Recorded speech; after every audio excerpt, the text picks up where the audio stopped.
Good good evening dear runners. आप सभी का कल वाइवा है और उससे रिलेटेड एक क्लास मैं ऑलरेडी अपलोड कर चुकी हूँ। उसे भी बहुत ठीक तरीके से आप देख लीजिएगा, ठीक तरीके से पढ़िएगा। और अभी कुछ और टॉपिक हम यहाँ पर ले रहे हैं, कुछ कुछ इंपॉर्टेंट पॉइंट्स यहाँ पे मैं डिस्कस करने वाली हूँ। तो जैसे कि हमने अभी पिछले लेक्चर में डिस्कस किया था कि कैटलॉग होता क्या है, तो यहाँ पर भी मैंने स्टार्टिंग कैटलॉग होता क्या है, उसके एम्स क्या है, फंक्शन क्या है, उसके इम्पोर्टेंस क्या है, उसको कवर करते हुए स्टार्ट किया है। तो यहाँ पर देखते हैं catalogue is list of reading material available in library और अ ग्रुप ऑफ लाइब्रेरी। ये बहुत छोटी डेफिनेशन है। Library catalog is systematic list of all document available in a library. It helps user identify, locate and access library resources. और इस तरह का ये सर्चिंग टूल है, ठीक है। और aim of catalog to identify document, locate document for information retrieval, select most stable document to bring related document together, ठीक है। तो ये है आपका। और लोकेशन को मतलब लोकेशन को ट्रेस कर सकते हैं, फंक्शन है इसके सारे के सारे। सिलेक्शन करने में आसानी होती है, बुक्स को सिलेक्ट कर सकते हैं with the help of catalogue. Cataloguing करेंगे तभी तो हम बुक्स को सिलेक्ट कर सकते हैं मैनुअली जाके, या फिर ऑनलाइन पब्लिक एक्सेस कैटलॉग के थ्रू, ठीक है। और बिब्लियोग्राफिक कंट्रोल या फिर आपका इंफॉर्मेशन रिट्रीवल में भी हेल्प करता है। इसका फंक्शन है ये सारे के सारे। और आइडेंटिफाई कर सकते हैं बिल्कुल डिफरेंट तरीकों से। हम आईएसबीएन से कर सकते हैं, हम ऑथर से कर सकते हैं, सब्जेक्ट से कर सकते हैं। तो ये सब क्या है, कैटलॉग के फंक्शन है, ठीक है। और ये सेक्शन है, ये बहुत इंपॉर्टेंट है, आप लोग अच्छे से याद कर लेना। कॉल नंबर सेक्शन की अगर हम बात करें, आपका जिसमें कि पेंसिल से लिखते हैं हम लोग कॉल नंबर सेक्शन। और इसमें आपका तीन पार्ट होते हैं, ठीक है, कलेक्शन, बुक और क्लास नंबर, ठीक है। और हेडिंग सेक्शन में जिसमें हम लोग किसकी डिटेल देते हैं, ऑथर की, ठीक है। Title and statement of responsibility, title यानी कि जो बुक के लिए कौन रिस्पॉन्सिबल होगा, हो सकता है ऑथर हो, एडिटर हो, सब ऑर्गेनाइजेशन हो कोई, मतलब आपका। तो ये आपके रिस्पॉन्सिबल स्टेटमेंट ऑफ रिस्पॉन्सिबिलिटी का सेक्शन होता है।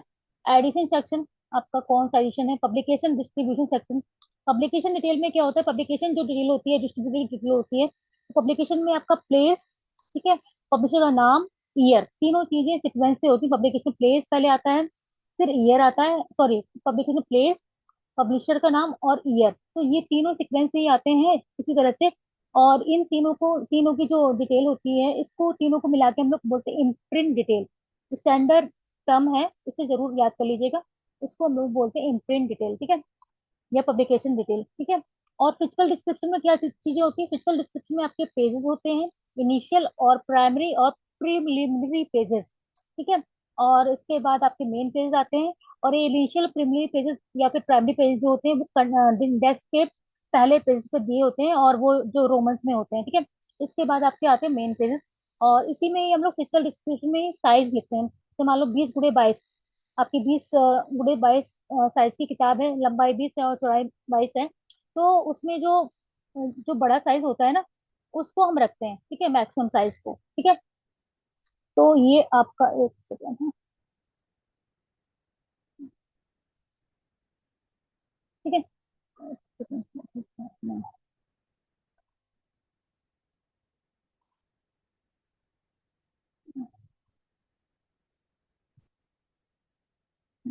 ठीक है।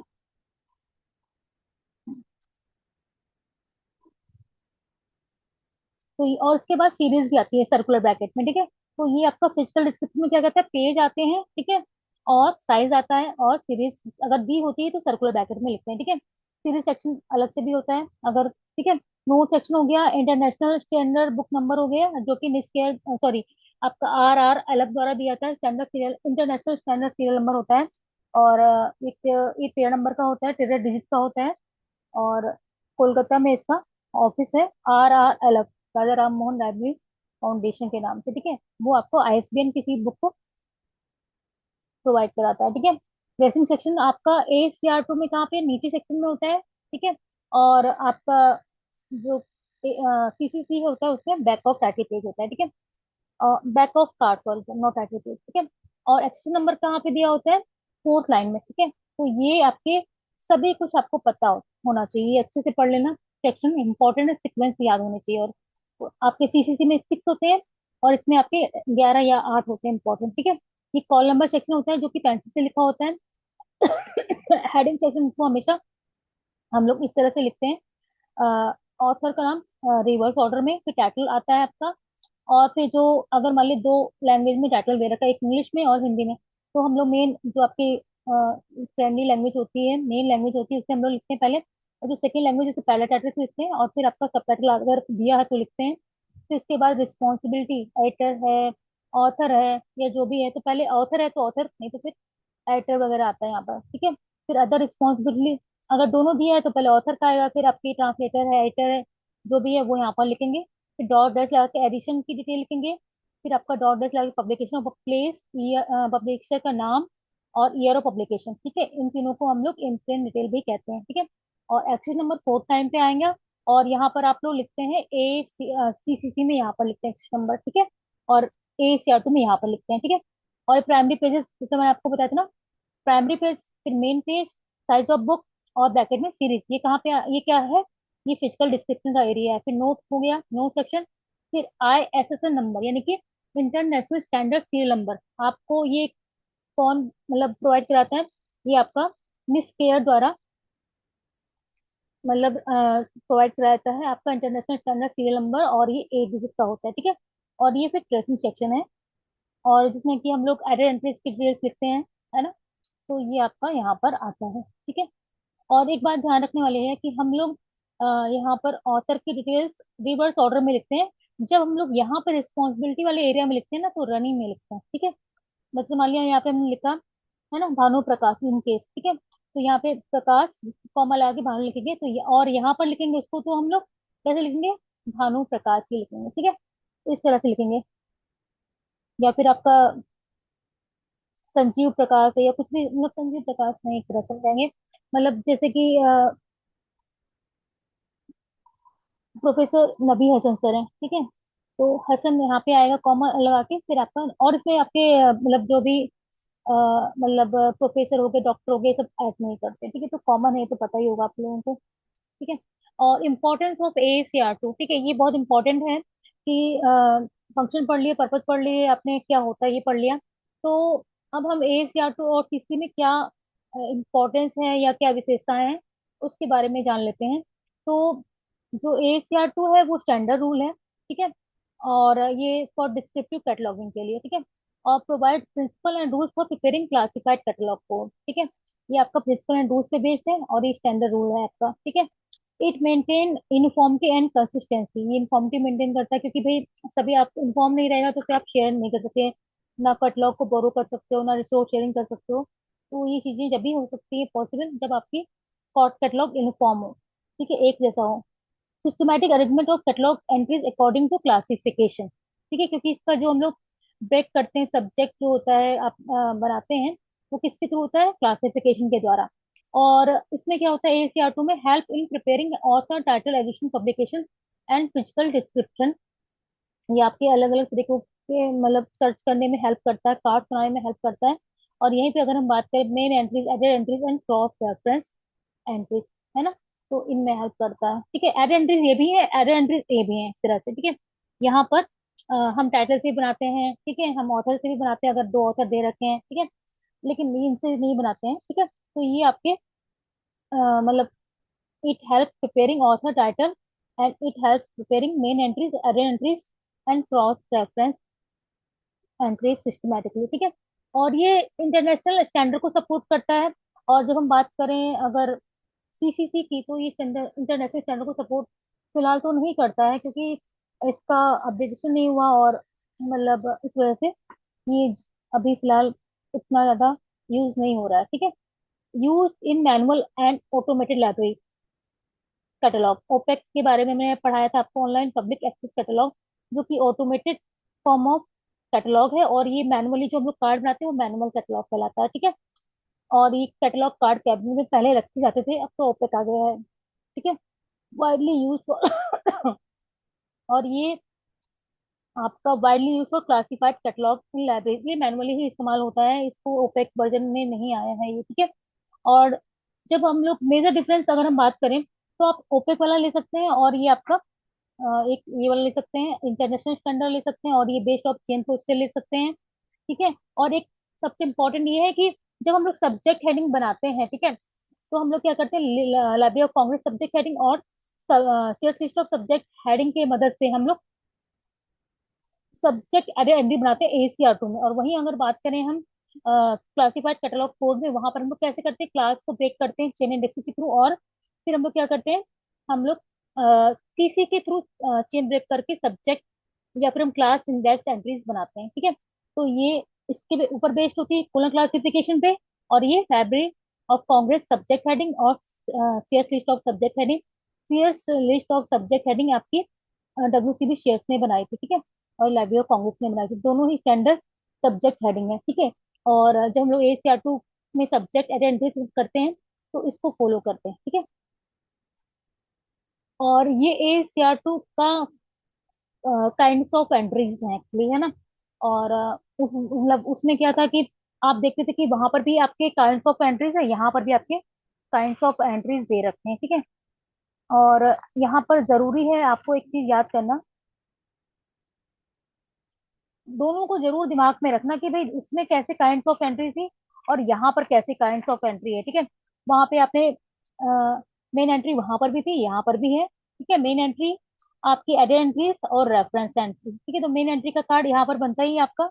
इसके अलावा कैसे बनता है आपका, इसके अलावा यहाँ पर एडेड एंट्रीज में देखो सब्जेक्ट हेडिंग एंट्रीज बनती है, जो स्पेसिफिक सब्जेक्ट और library of Congress subject entry से बनती है। ज्वाइंट ऑथर एंट्री होती है, तो दो ऑथर है मान लो, तो पहले तो मेन एंट्री में जाएगा, दूसरा जो है वो आपका added, joint author added entries बन जाएगी। ठीक है, कोलेबरेटर किस, मान लो कोई ट्रांसलेटर है, रिवाइजर है, ट्रांसलेटर है, कंपाइलर है, यहाँ पर भी दे रखा होगा ना, है ना, इलस्ट्रेटर है, तो ये सब क्या है आपके कोलेबरेटर। ठीक है, इसके भी सहकारक कहते हैं इसको। ठीक है, तो इसके भी बन जाएंगे आपके कोलेबरेटर एंट्रीज। ठीक है, टाइटल एंट्री बनती है जो कि कैपिटल में होती है सारा, नहीं सॉरी, टाइटल एंट्री कैपिटल में नहीं होती, सब्जेक्ट जो आपकी बनती है, सब्जेक्ट टाइटल एंट्री वो कैपिटल में होती है। ठीक है, पूरे लेटर्स कैपिटल में होते हैं। ठीक है, सीरीज एंट्री होती है। ठीक है, और यहाँ पर ये आपका रेफरेंस एंट्री बनती है। ठीक है, रेफरेंस एंट्री। ठीक है, और वहां पर क्या था कि मेन, पहले मेन एंट्री होती है और दूसरी क्या होती है, एडेड एंट्रीज। और एडेड एंट्रीज को हम लोग कैसे डिवाइड करते हैं, class index entry, cross reference entry, CRI cross reference index entry, और आपका बुक इंडेक्स एंट्री। तो बुक इंडेक्स एंट्री में हम लोग क्या करते हैं, जो ऑथर की डिटेल होती है आपके, यहाँ पे ज्वाइंट ऑथर एंट्री है तो वहां पे बुक्स वगैरह की डिटेल जो होती है, ऑथर की डिटेल होती है, वो हम लोग कहाँ पे देते हैं, बुक इंडेक्स एंट्री में देते हैं। ठीक है, कोलैबोरेटर हो गया, टाइटल हो गया, तो आप कहाँ पे देते हैं ये बुक, सॉरी टाइटल की तो हम लोग हाँ ठीक है, बुक इंडेक्स एंट्री में देते हैं। ठीक है, तो ये आपके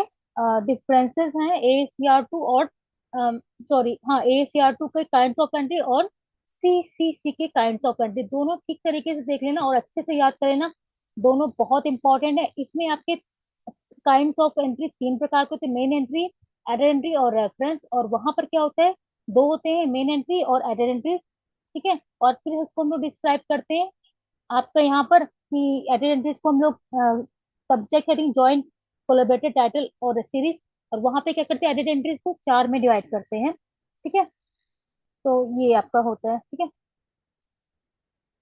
और अभी ये आपका प्रॉब्लम दे रखा है यहाँ पर, एक छोटी सी डिस्कस करना चाह रहे थे एक्चुअली।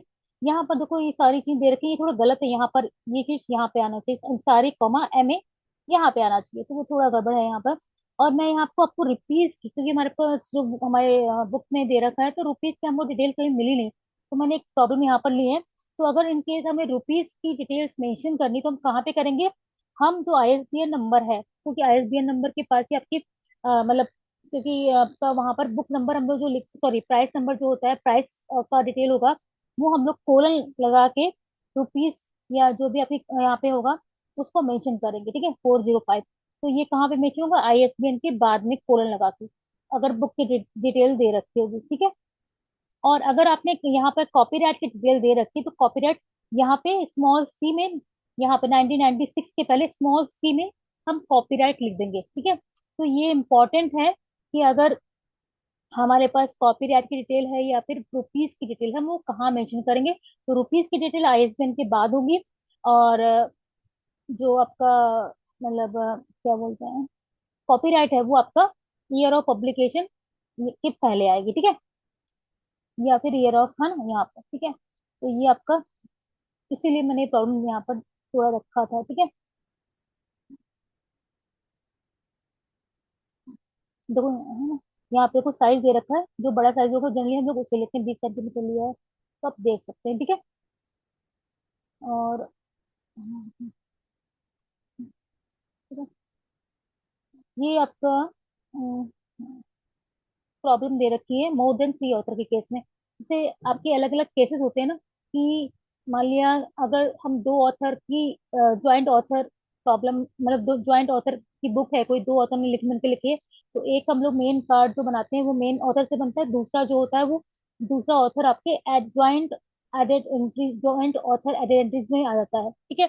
लेकिन अगर हम 3 ऑथर की बात करें तो दो, एक ऑथर मेन में आता है और दो ऑथर आपके, उसके दो ऑथर की अलग अलग ज्वाइंट ऑथर एडेड एंट्रीज बन जाती है। लेकिन अगर तीन मतलब मोर देन 3 के केस में होता है, तो हम लोग क्या करते हैं, मोर देन 3 के केस में अगर कोई जैसे यहाँ पे मोर देन 3, 4 हो सकते हैं, 5 हो सकते हैं, 10 हो सकते हैं, कितने भी हो सकते हैं, मोर देन 3 के केस में कितने भी हो सकते हैं। तो उस केस में क्या होता है कि इन केस अगर ये चार दे रखे, ठीक है, तो अगर कोई ऑथर का डिटेल जो है वो हाईलाइटेड है या बोल्ड है या कुछ इटैलिक है, तो वो आपको हम लोग यहाँ पर उसकी एंट्री करते हैं उस हेडिंग सेक्शन में। लेकिन इन केस अगर चारों के चारों या पांचों के पांचों मोर देन 3, 4, 5, 6 कितने भी हो, तो अगर मान लिया डिफरेंट नजर नहीं आ रहे, सभी सिमिलर लग रहे हैं, तो उस केस में क्या करते हैं हम लोग, उस केस में हम लोग करते हैं कि जो आपका मतलब हेडिंग सेक्शन में आपका टाइटल से बन जाता है, ठीक है। उस केस में हम लोग हेडिंग सेक्शन में आपका टाइटल जाता है, और उसके बाद हम लोग मतलब जो एडेड एंट्रीज होती है वो पहले ऑथर से बना देते हैं, ठीक है। यहाँ पे मेंशन भी होगा, है ना, देखो यहाँ पे मेंशन है ना, ये आपका इस तरह, ठीक है। तो ये आपका मोर देन 3 ऑथर के केस का है, ठीक है। ये इंपॉर्टेंट है इसलिए मैं आपको डिस्कस कर रही हूँ यहाँ पर, ठीक है। और ये 16 आपके इनिशियल पेज है और 340 आपके मेन पेज है यहाँ पर, ठीक है। तो ये इंपॉर्टेंट है, मोर देन 3 ऑथर के केस में हमेशा हम लोग टाइटल से नहीं बनाते हैं, ऐसा नहीं होता है। लेकिन अगर कोई हाईलाइट है, इटैलिक है, तो हम यहाँ पर लिखेंगे उस पर्टिकुलर टाइटल को, ऑथर को। लेकिन इन केस सभी सिमिलर है तो हम टाइटल से बना देंगे, ठीक है। और ये आपका इस तरह से बनता है, ठीक है। और एक सेकंड है, अभी एक इम्पोर्टेंट चीज है यहाँ पर, एक आपका हैंगिंग इंडेंट की बात करें, हैंगिंग इंडेंट बहुत इंपॉर्टेंट है। यहाँ पर देखो, hanging indent is a style of writing in which the first line start at the normal margin while all subsequent line of the same bibliography section are indent uniformly in general। इसे basically क्या है, अगर हम बात करें, इसको पढ़ भी सकते हैं आप। जनरली हम लोग जैसे कि मतलब एडिटोरियल के केस में, और जैसे अभी हमने प्रीवियस डिस्कस किया था, जब टाइटल यहाँ पर हम लोग लिखते हैं इन केस में ना, तो उसके बाद जो हम लोग मतलब डिटेल कंटिन्यू यहीं से करते हैं, ठीक है। और इसको करते करते हम यहाँ से स्टार्ट करते हैं ना, आपका नेक्स्ट सेशन जो होता है, ठीक है, टाइटल एंड रिस्पॉन्सिबिलिटी वाला जो एरिया, तो यहाँ पे हम लोग क्या करते हैं, यहाँ से जब लिखना स्टार्ट करते हैं, तो ये जब तक खत्म नहीं होता है, जब तक कि ये पर्टिकुलर एंड ना हो जाए, ठीक है। और हम इसकी शुरुआत यहाँ से करते हैं, ठीक है, तो ये हैंग रहता है, ठीक है। यहाँ पे आप देखते हैं, in general when entry begins from the title the subsequent line are continued from the second indentation. ये आपका फर्स्ट है, ये सेकेंड है, हम यहाँ से स्टार्ट करते हैं, ठीक है। और जब तक ये कंप्लीट ना हो हम सेकेंड से ही रखते हैं। अदरवाइज आप आपने देखा होगा कि हम लोग पहले यहाँ से स्टार्ट करते हैं और फिर कंटिन्यू हम लोग कहाँ से करते हैं, यहाँ से, है ना, जनरली होता है। लेकिन यहाँ पर हम लोग जब हैंगिंग इंडेंट की बात करते हैं, तो हम लोग क्या करते हैं कि हम सेकेंड इंडेंट से स्टार्ट करते हैं, लेकिन हम इसे मतलब सेकेंड इंडेंशन तक तब तक रखते हैं जब तक कि ये लाइन कंप्लीट नहीं होता या फिर ये सेक्शन कंप्लीट ना हो जाए, ठीक है। और ये हैंग रहता है इस पर्टिकुलर में, इसीलिए इसे हैंगिंग इंडेंशन कहते हैं। देखो यहाँ पे मेंशन भी है कि in general when an entry begin from the title the subsequent lines are continued from the second indentation until that section is completed. However, in the case of hanging indentation, the first line starts from the first indentation, while all the remaining lines of that particular section continue from the first indentation, ठीक है। तो ये आपका यहाँ पर ही आता है, ठीक है। और बाकी सब एज इट इज हम लोग लिखते हैं, देखो यहाँ पर मेंशन है ना। तो ये आपका हैंगिंग इंडेंशन कहलाता है। और ये जनरली एडिटोरियल एडिटोरियल के केस में क्या होता है, जो आपकी बुक्स होती हैं वो आपकी टाइटल से बनती हैं, तो उनके केस में हो गया, या फिर मोर देन 3 के ऑथर के केस में हो गया, हम उस केस में हैंगिंग इंडेंशन का प्रयोग करते हैं, ठीक है। तो आई होप आपको क्लियर हुआ होगा ये, ठीक है। यहाँ पर मैंने इसके बारे में बताया भी हुआ है। तो ये बहुत इंपॉर्टेंट पॉइंट है, जनरली काफी बच्चों को पता नहीं होता, ठीक है। तो आप इसे देख सकते हैं यहाँ पर। और ये आपका क्या है, मोर than one place of publication appear, okay. तो अभी कभी कभी क्या होता है कि आपके पास दो तीन प्लेसेस के नाम आ जाते हैं, ठीक है। तो हम लोग क्या करते हैं, जो फेमस प्लेस होता है या जो बहुत बड़ा प्लेस होता है, नोन प्लेस होता है, उसे हम मेंशन करते हैं। जैसे यहाँ पे देखो, कनॉट प्लेस, न्यू दिल्ली, ठीक है। तो न्यू दिल्ली बड़ा है, प्लेस है ना, नोन प्लेस है, फेमस प्लेस है, तो हम लोग न्यू दिल्ली यहाँ मेंशन करेंगे, ना कि कनॉट प्लेस। तो ये आपका, ये दो पब्लिकेशन प्लेस के कंडीशन के बारे में हमने डिस्कस किया यहाँ पे, ठीक है। उसी तरह से आपका यहाँ पे कॉपीराइट वाला तो मैंने बता दिया था ना आपको, कि कॉपीराइट की ट्रीटमेंट हम लोग कहाँ लिखेंगे, पब्लिकेशन, आपका पब्लिकेशन ईयर के पहले लिखेंगे, सी स्मॉल सी में, है ना, जो मैंने पहले स्लाइड में बताया था। तो ये आपका पब्लिकेशन डिटेल्स हम लोग कहाँ पे लिखेंगे, ईयर ऑफ पब्लिकेशन के पहले, ठीक है। पब्लिकेशन, पब्लिशर के नाम के बाद, ठीक है, ईयर ऑफ पब्लिकेशन के पहले सी में। और क्या करें तो, ठीक है। तो ये चीजें हैं। और यहाँ पर ये मेंशन है, ठीक है। और मार्क टैग बहुत इंपॉर्टेंट है। मार्क टैग क्या होता है, मशीन रीडेबल कैटलॉग है, ठीक है। और यहाँ पर कुछ इंपॉर्टेंट आपके, ये फुल फॉर्म जरूर पढ़ लेना, मशीन रीडेबल कैटलॉग है, ठीक है। और यहाँ पर आप मार्क टैग यूज भी करते हैं, है ना। आईएसबीएन है आपका, 082 है, 245 है, 250 एडिशन का है। तो ये एग्जाम में भी पूछे जाते हैं, कई बार मैंने आपको पढ़ाए भी हैं, ठीक है। 250, 260, 245 बहुत बहुत इंपॉर्टेंट है, खासकर ये 100, है ना, 100, 245 सैटेलाइट स्टेटमेंट का, 250 एडिशन का, फिजिकल डिस्क्रिप्शन का इसमें हाँ दे रखा है 300। तो ये टैग आप जरूर याद कर लीजिएगा, वेरी इंपॉर्टेंट, ठीक है। और एक how to decide subject of a book, ठीक है। तो अभी हमने आपको ये बता दिया, तो मैं जब बहुत डिटेल में नहीं जाऊंगी। जैसे हम लोग, जब हम लोग ACR2 करते हैं, मतलब उसमें सब्जेक्ट एडिटरी बनाते हैं, तो हम लोग क्या करते हैं, हम लोग उसके बुक के टाइटल के बेस पर, या इंट्रोडक्शन के बेस पे, उसके प्रीफिक्स पे, उसके कंटेंट के बेस पे हम उसके सब्जेक्ट को ढूंढते हैं आपके स्टैंडर्ड सब्जेक्ट हेडिंग की लिस्ट में, ठीक है। और उसके बेसिस पे हम उनके सब्जेक्ट के नाम देते हैं, ठीक है, सब्जेक्ट आइडेंटिटीज बनाते हैं। तो ये दो स्टैंडर्ड सब्जेक्ट हेडिंग है आपके, एक library of Congress subject heading, और एक आपकी CS list of subject heading. ये आपका ACR2 में इस्तेमाल होता है। और हम यही बात करें, अगर हम बुक इंडेक्स एंट्री बना, सॉरी, हम लोग क्लास इंडेक्स एंट्री बनाते हैं, तो उसमें क्या करते हैं हम लोग CC का इस्तेमाल करते हैं, CCC क्लासिफाइड कैटलॉग कोड में, ठीक है। तो वो सारी चीजें हैं यहाँ पर। और what is the catalogue entry, इस catalogue entry is a complete bibliographic record of a document available in a library. It helps user identify, locate and access the required document. तो कभी कभी कैटलॉग एंट्रीज क्या होती है आपको पता होना चाहिए। तो एक कंप्लीट बिब्लियोग्राफिक डिटेल होती है। बिब्लियोग्राफिक डिटेल का मतलब बुक के बारे में जो डिटेल्स होती है, उसके टाइटल, ऑथर, है ना, पब्लिकेशन डिटेल, है ना, प्राइस, ये सारी चीजें, कॉपीराइट। कॉपीराइट बुक के जो टाइटल पेज होता है उसके वर्ष ऑफ टाइटल पेज पे होता है। और जो बुक की कैटलॉगिंग करते हैं हम लोग, किसी भी चीज के मतलब आपकी कैटलॉग कार्ड बनाते हैं, तो जो मेन कंटेंट हम लोग कहाँ से लेते हैं, बुक के टाइटल पेज से लेते हैं, ठीक है। और वर्ष ऑफ टाइटल पेज तो इंपॉर्टेंट पेजेस होते हैं, जिसको हम लोग इस्तेमाल करते हैं जब कैटलॉगिंग करते हैं, कैटलॉग बनाते हैं, ठीक है। तो what is main entry, main entry is principal catalog entry. जो मेन एंट्री का कार्ड बनता है उसकी बात हो रही है। Main entry is the principal catalog entry that contains the maximum bibliographic information, क्योंकि आप देखते हैं कि उसमें मैक्सिमम इन्फॉर्मेशन दी होती है। इसके अलावा जो जो एडेड एंट्रीज होते हैं, वो जैसे मान लिया कि हमको कोई बुक सर्च करनी है, ठीक है। तो हमने उसके दो ऑथर हैं, तो हमने पहले ऑथर को तो मेन देख लिया।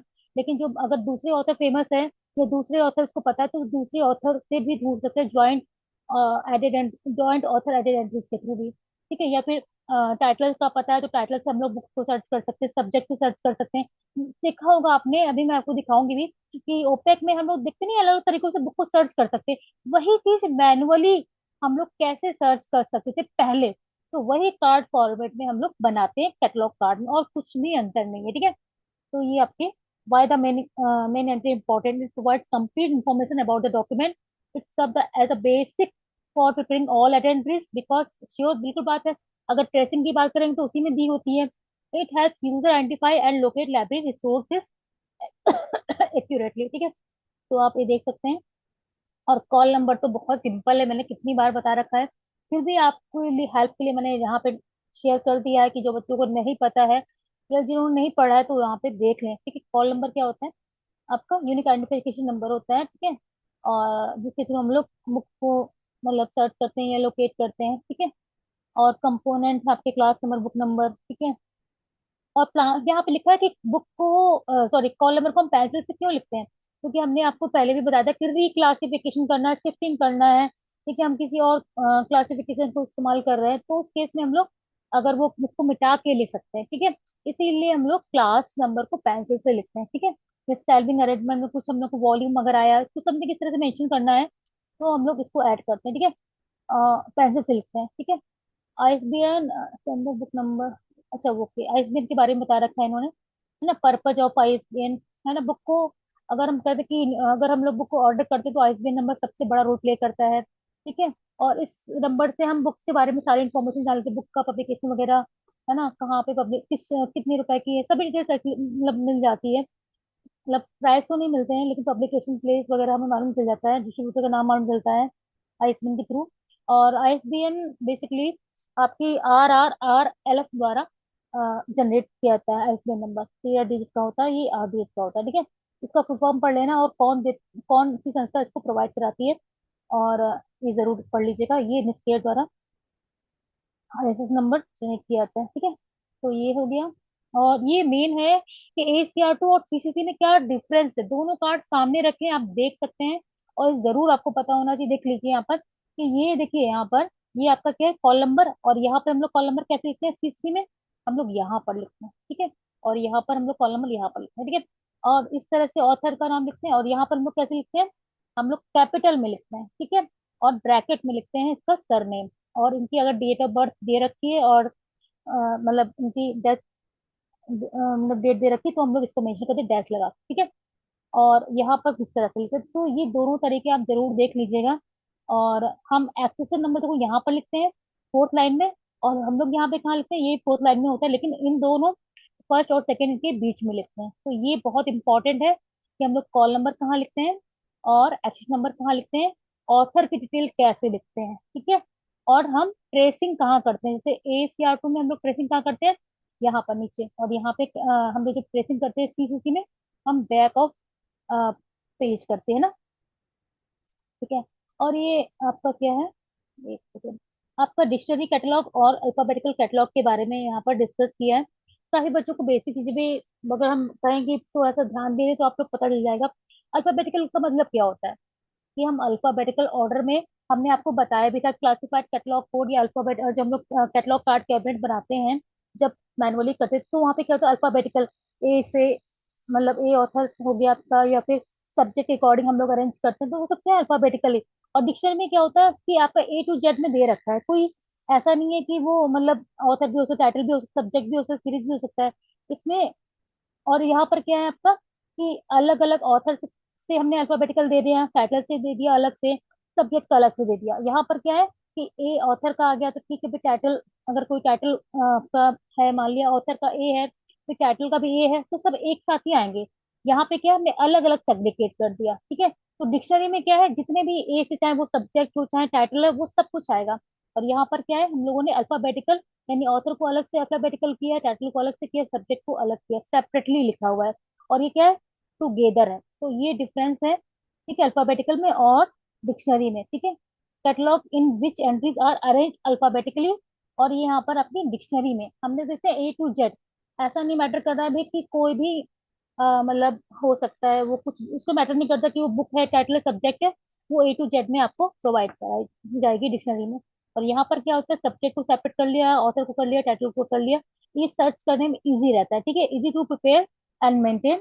और यहाँ पे fast information retrieval from a single catalog, उस केस के लिए इजी है, लेकिन सपोज अगर हमें कोई सब्जेक्ट को ढूंढना है तो उस केस में यहाँ पर डिक्शनरी थोड़ा टफ हो जाता है। ठीक है, और जैसे हम लोग स्पेस आइसोलेट में देखे थे ना तो उस केस में डिक्शनरी कैटलॉग इजी था। ठीक है, तो कहीं कहीं हेल्प करता है, लेकिन जनरली हम लोग लाइब्रेरीज में अल्फाबेटिकल ज्यादा इजी होता है हमारे लिए। ठीक है, सेपरेट ऑथर कैटलॉग, ठीक है, one catalogue contains all entries together, मैंने अभी आपको बताया ना कि सारी एंट्री चाहे वो सब्जेक्ट की टाइटल ऑथर सभी एक साथ होती है, यहाँ पे हम लोग अलग अलग कर सकते हैं। ठीक है, comparative less convenient, more convenient and user friendly, इसमें अगर मान लिया हमें कुछ नहीं पता है, हमें बस पता है सब्जेक्ट का, तो हम उसको अल्फाबेटिकल डिक्शनरी में जाएंगे तो हमको आसानी से मिल जाएगा। यहाँ पे क्या होगा कि हमें ढूंढना पड़ेगा कि सब्जेक्ट में जाके उस पर्टिकुलर अल्फाबेट से ढूंढेंगे।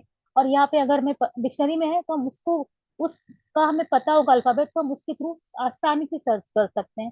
तो ये बेसिकली एक कह सकते हैं कि डिफरेंसेस हैं कि कौन कौन से डिफरेंसेस हैं आपके अल्फाबेटिकल कैटलॉग और डिक्शनरी कैटलॉग में। ठीक है। मीनिंग दे रखा है catalog in which entries are arrange alphabetically, और ये आपका डिक्शनरी ऑर्डर में होता है। एंट्रीज में be arrange in separate alphabetical files, और ये आपका all entries are arrange in single alphabetical order. ठीक है। एंट्रीज इंक्लूड, ये सारी एंट्रीज हैं आपकी। ठीक है। सर्चिंग यूजर में need to search more than one catalog, क्योंकि भाई अलग अलग कैटलॉग बनेगा ना, टाइटल का अलग, अल्फाबेटिकल, सब्जेक्ट का अलग बनेगा, ऑथर का अलग बनेगा। तो ये अलग अलग आपके अल्फाबेटिकल ऑर्डर में बनेंगे, अलग अलग कैटलॉग बनेंगे। ठीक है, मोर देन वन कैटलॉग। और यहाँ पे क्या है, एक ही कैटलॉग रहेगा सभी का, सभी चूज कवर रहेंगे। ठीक है। और ease of use comparatively less convenient. ठीक है। ये थोड़ा लेस होगा क्योंकि हमें अलग अलग कैटलॉग में सर्च करना पड़ेगा। और यहाँ पे क्या है कि हमें एक ही कैटलॉग में सब कुछ सर्च करना इजी, मतलब सब कुछ सर्च कर सकते हैं। तो ये मोर कन्वीनियंट है। ठीक है। Example separate author catalogue and subject catalogue. ठीक है। ऑथर कैटलॉग है तो हमें ऑथर में जाके सर्च करेंगे, सब्जेक्ट कैटलॉग है सब्जेक्ट में करेंगे। और यहाँ पर हम ऑथर सर्च कर लिए तो किसी भी सब्जेक्ट में अगर वो होगा तो वो सारी किताबें वहां पर दिखा देगा। ठीक है, तो ये थोड़ा सा ज्यादा कन्वीनियंट है। ठीक है।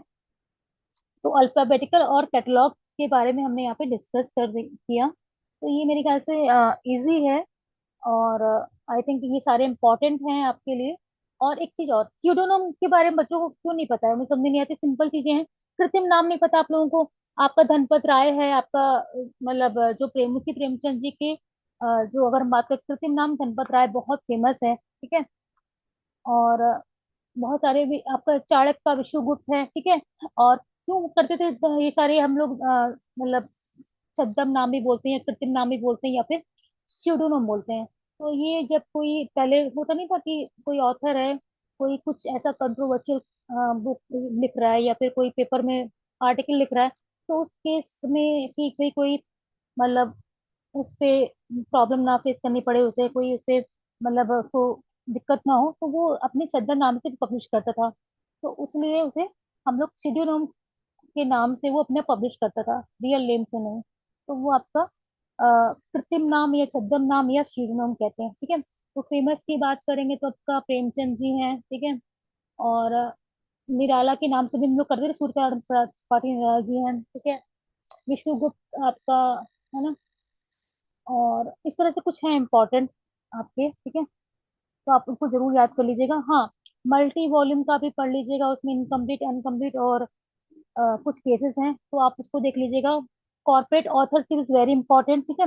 कॉर्पोरेट ऑथरशिप मैंने आपको बताई थी ना कि कॉर्पोरेट ऑथर में क्या क्या चीजें, कॉन्फ्रेंस होती है, गवर्नमेंट होती है, और ऑर्गेनाइजेशन होती है। तीनों को कैसे हम लोग करते हैं, मतलब लाइक गवर्नमेंट के नीचे हम लोग, है ना, कैसे करते हैं, या फिर हम इंडिया के नाम को अंडरलाइन करते हैं या किस तरह से करते हैं, ठीक से देख लेना। कॉर्पोरेट ऑथर क्या होता है वो ठीक से पढ़ लीजिएगा। उसमें तीन तरह की एंट्रीज बनती है, ये पढ़ लीजिएगा। ठीक है। तो ये सारी चीजें हैं आई थिंक। अच्छे से पढ़ना, जो भी चीजें पढ़ो क्लियर पढ़ो, या रट्टा मत मारो, है ना, और घबराओ मत। जो चीजें आपको अगर सपोज समझ नहीं आ रहा क्वेश्चन तो आप पूछिए, है ना।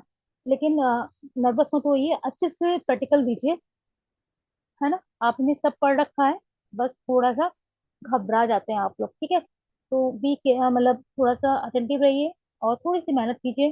जितना हम लोग शेयर कर रहे हैं एटलीस्ट वो पढ़िए अच्छे से। और ऑल द वेरी बेस्ट, है ना। कल के लिए बहुत बहुत शुभकामनाएं हैं आप सभी को। अच्छा होगा होपफुली आपका वाइवा। ठीक है, ऑल द वेरी बेस्ट।